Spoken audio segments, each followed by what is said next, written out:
இங்கு தந்தை பெரியாரை அவமதித்தோ அறிஞர் அண்ணாவை அவதூறுக்கு உள்ளாக்கியோ அல்லது தமிழ்நாட்டின் மதிப்பிற்குரிய தலைவர்களை வைத்தோ அரசியல் செய்ய நினைத்தால் அதில் பாஜக ஒருபோதும் வெற்றி பெறவே இயலாது.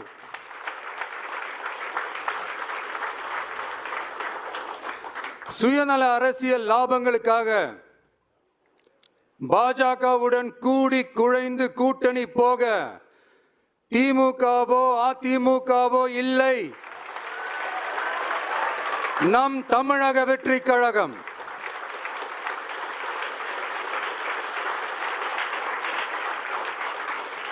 கொள்கை எதிரிகள் மற்றும் பிளவுவாத சக்திகளுடன் என்றைக்கும் நேரடியாகவோ மறைமுகமாகவோ கூட்டணி இல்லை என்பதில்